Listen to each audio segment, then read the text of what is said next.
आज का बाइबल का वचन योशुआ का ग्रंथ अध्याय 24 वचन 1 से 13 और आज का सुसमाचार सन्मति के अनुसार अध्याय 19 वचन 3 से 12। योशुआ का ग्रंथ अध्याय 24 वचन 1 से 13। योशुआ ने सिकेम में सब इजरायली वंशों को इकट्ठा कर लिया। इसके बाद उसने इजराइल के वयोवृद्ध नेताओं, न्यायकर्ताओं और शास्त्रियों को बुला भेजा और वे सब ईश्वर के सामने उपस्थित हो गए।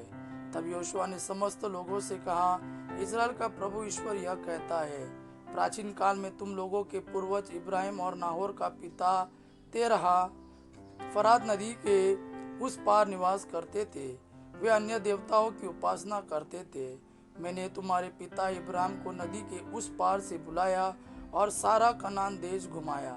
मैंने उसके वंशजों की संख्या बढ़ाई। मैंने उसे इसाक को दिया और इसाक को मैंने याकूब और ईसाऊ को प्रदान किया। मैंने ईसाऊ को सेईर का पहाड़ी देश दे दिया, किंतु याकूब और उसके पुत्र मिस्र चले गए। मैंने मूसा और हारून को भेजा और चमत्कार दिखाकर मिस्रियों को पीड़ित किया। इसके बाद मैं तुम लोगों को निकाल लाया। मैं तुम्हारे पूर्वजों को मिस्र से निकाल लाया और तुम लाल समुद्र तक पहुँचे। तब मिस्रियों ने रथों और घोड़ों पर सवार होकर समुद्र तक तुम्हारे पूर्वजों का पीछा किया। जब तुम्हारे पूर्वजों ने प्रभु की दुहाई दी तो उसने तुम्हारे और मिस्रियों के बीच एक घना कुहरा फैला दिया और मिस्रियों पर समुद्र बहा दिया, जिससे वे डूब गए। तुमने अपनी ही आंखों से देखा कि मैंने मिस्र में तुम्हारे लिए क्या क्या किया। इसके बाद तुम लोग बहुत समय तक मरुभूमि में निवास करते रहे। तब मैं तुमको यर्दन के उस पार रहने वाले अमोरियों के देश ले गया। उन्होंने तुम पर आक्रमण किया और मैंने उन्हें तुम लोगों के हवाले कर दिया। तुमने उनका देश अपने अधिकार में लेकर और मैंने तुम्हारे लिए उनका विनाश किया। तब मोआब का राजा सिप्पोर का पुत्र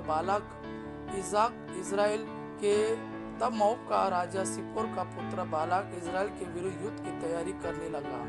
उसने तुम्हें अभिशाप देने के लिए बओर के पुत्र बिलाम को बुला भेजा, किंतु मैंने बिलाम की बात नहीं मानी और उसे तुम लोगों को आशीर्वाद देना पड़ा।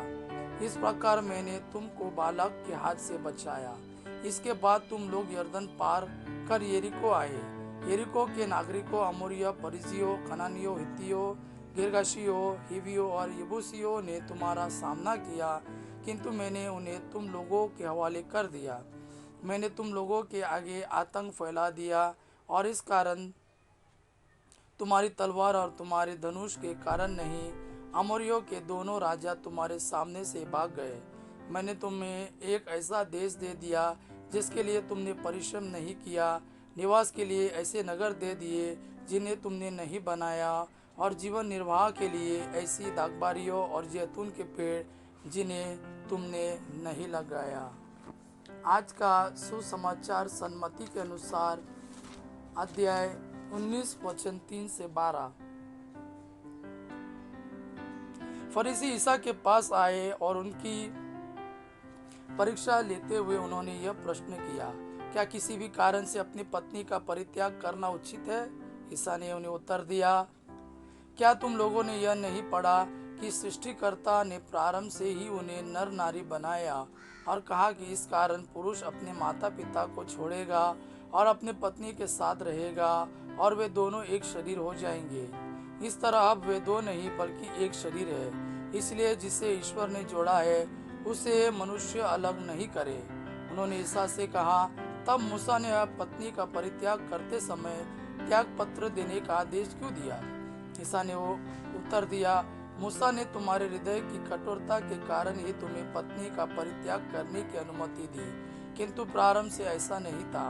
मैं तुम लोगों से कहता हूँ कि व्यभिचार के सिवा किसी अन्य कारण से जो अपनी पत्नी का परित्याग करता और किसी दूसरी स्त्री से विवाह करता है वह व्यभिचार करता है। शिष्यों ने ईसा से कहा, यदि पति और पत्नी का संबंध ऐसा है तो विवाह नहीं करना अच्छा ही है। ईसा ने उनसे कहा, सब यह बात नहीं समझते, केवल वे ही समझते हैं जिन्हें यह वरदान मिला है। क्योंकि कुछ लोग माता के गर्भ से नपुंसक उत्पन्न हुए हैं, कुछ लोगों को मनुष्य ने नपुंसक बना दिया है, और कुछ लोगों ने स्वर्ग राज्य के निमित्त अपने को नपुंसक बना दिया है। जो समझ सकता है वह समझ ले। यह प्रभु का वाणी है। प्रभु को धन्यवाद। आबा पिता की महिमा और पुत्र यीशु का प्रेम आप पर सदा सर्वदा बना रहे। आमीन।